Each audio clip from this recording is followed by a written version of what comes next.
Faire de Dieu sa priorité, facile à dire, plus compliqué à faire. Améliorer sa relation avec Dieu en faisant de lui une priorité, ça veut pas seulement dire passer plus de temps avec lui, mais ça veut dire faire de lui l'objectif numéro 1 dans tous les domaines. Il y a un verset qui est assez intéressant à méditer. Par rapport aux inquiétudes qu'on peut avoir, dans Matthieu 6,33, il est dit « Recherchez d'abord le royaume et la justice de Dieu, et tout cela vous sera donné en plus. » Il ne faut pas mettre Dieu en priorité dans l'objectif d'avoir des bénédictions. C'est pas ce qui est écrit. En réalité, le message c'est que, en tant que chrétien, on doit d'abord chercher Dieu, obéir à ses commandements, parce que lorsque nous le faisons, alors il prend soin de nous.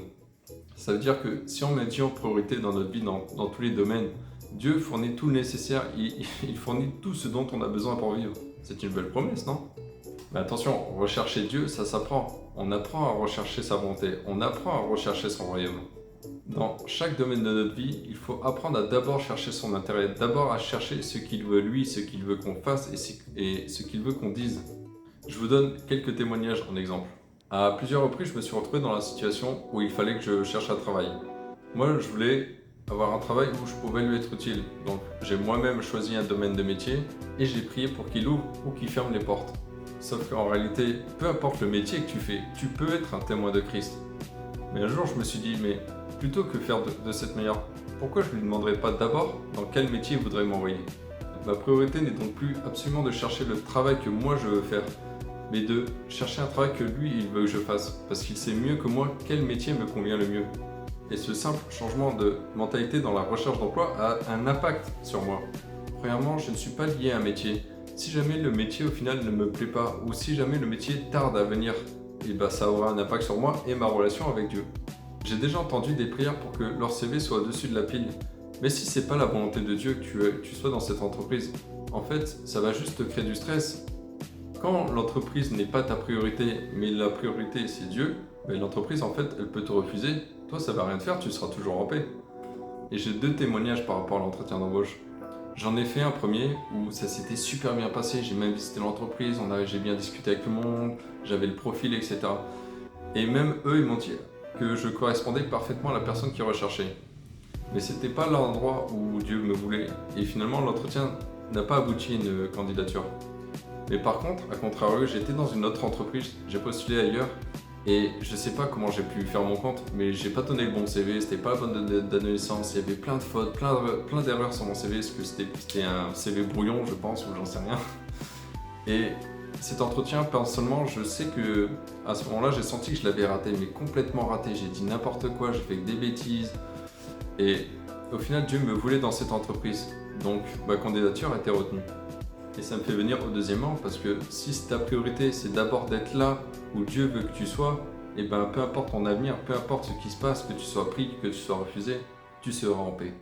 Quand on fait de Dieu notre priorité, le Seigneur commence à travailler notre foi. Moi, personnellement, je me retrouve encore une fois sans emploi dans quelques mois. Ma priorité, ce n'est pas de me chercher un confort financier. Ma priorité, c'est de faire sa volonté. Donc, je garde mes yeux sur ce qu'il me demande de faire. Et étrangement, j'ai beau avoir avec mes yeux une situation catastrophique, je me retrouve en paix parce que je sais que je fais sa volonté. Un autre exemple. Si, admettons, tu as déjà un métier, est-ce que ta priorité actuelle, c'est d'être un témoin de Christ ? Par exemple, est-ce que tu es bienveillant? Est-ce que tu es respectueux? Est-ce que tu es encourageant? Est-ce que tu es honnête? Est-ce que tu portes des fruits dans ton travail? Est-ce que ta priorité c'est de grimper les échelons? Est-ce que ta priorité c'est d'écraser les autres? De chercher à être valorisé dans ton entreprise? Non, ta priorité ça doit être de porter du fruit parce qu'à travers toi, ils vont voir le Christ. Je voudrais te faire réaliser que quand ta priorité c'est le royaume de Dieu, en fait tes objectifs dans ton entreprise sont pas les mêmes. Parce que même si professionnellement ça va pas, ta priorité c'est de rester fidèle à Dieu. Je vous donne un témoignage personnel par rapport à ça. C'est que moi j'ai été dans une entreprise qui n'avait vraiment pas les valeurs du royaume. On me demandait de mentir, on me demandait de tricher, on me rabaissait régulièrement, on me mettait souvent la pression. En fait je suis désolé, c'est pas possible. Ces comportements étaient néfastes pour moi. Si ta priorité c'est de plaire aux hommes, en fait je voudrais juste te rappeler une chose, c'est pas à eux que tu dois rendre des comptes, c'est d'abord à Dieu. Quand ta priorité c'est ton travail, les finances ou avoir de la valeur, en fait tu vas devoir faire des choix qui auront un impact sur toi et ta relation avec Dieu. Alors que quand ta priorité c'est Dieu, peu importe ce qu'il se passe, tu n'as rien à craindre parce qu'il va prendre soin de toi. Moi j'ai dû faire un choix, j'ai quitté mon entreprise. Là, je t'ai donné des exemples professionnels, mais je peux te donner également des exemples dans le relationnel où on met Dieu en priorité. Récemment, dans mon service à l'église, j'ai quelqu'un qui a fait une dinguerie contre moi. Et elle a tellement abusé que je me suis dit, mais c'est pas possible la prochaine fois, faut que j'en parle à son leader, il faut que je règle le problème. Sauf que Dieu est venu me chercher dans cette situation. Il est venu me rappeler ma priorité. Est-ce que ma priorité c'est d'obtenir vengeance? Est-ce que ma priorité c'est d'obtenir des excuses? Ou de faire ma propre justice? Non, parce que même dans cette situation, ma priorité c'est Dieu. Et Dieu, lui, me demande de lui pardonner. Et quand je comprends cette priorité, je sais que, au final, ce que je dois faire, c'est faire une prière du pardon. Si jamais quelqu'un me parle de cette personne, moi, je ne dois pas la dénigrer, mais la valoriser. Si jamais je la recroise, je dois l'encourager. En fait, c'est ça la volonté de Dieu. C'est ça aussi, mettre Dieu en priorité dans nos relations. Dans cette situation où j'ai eu un conflit avec un membre de mon église, ma priorité c'est Dieu. Je recherche d'abord ce qu'il veut que je fasse et que je dise. Et ensuite j'obéis. Un autre témoignage sur le relationnel en étant plus intime. Personnellement, je suis célibataire. Est-ce que ma priorité c'est de rencontrer quelqu'un pour ne plus souffrir du célibat? Au contraire, ma priorité c'est d'abord ma relation avec Dieu.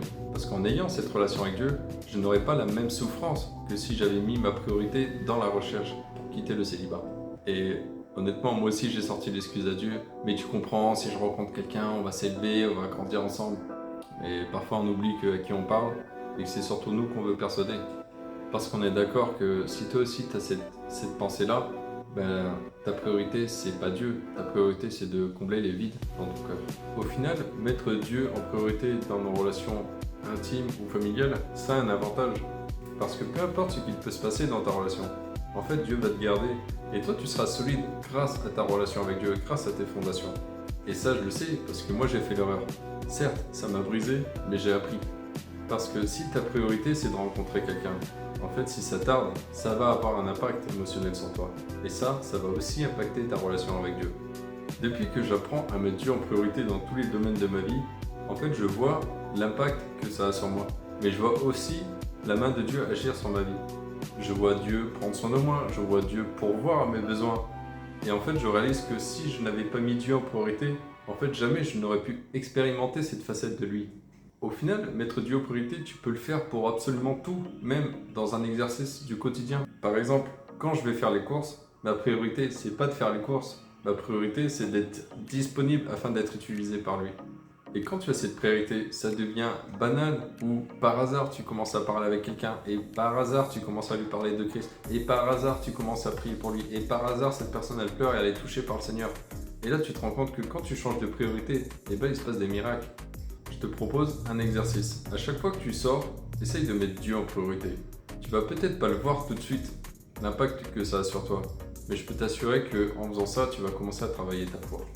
Je voudrais également que tu te poses cette question, mais sincèrement. Quels sont les domaines de ta vie où Dieu n'est pas ta priorité?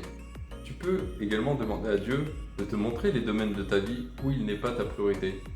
Et apprendre à mettre Dieu en priorité avec Dieu, et au final, c'est ça la clé. Et j'aimerais te faire réagir avec cette question. Si tu es chrétien, Dieu peut-il vraiment ne pas être une priorité? Par contre, ne te condamne pas, parce que faire de Dieu une priorité, ça s'apprend, c'est un processus. Et c'est dans ce processus que tu vas grandir spirituellement et découvrir des nouvelles facettes de Dieu.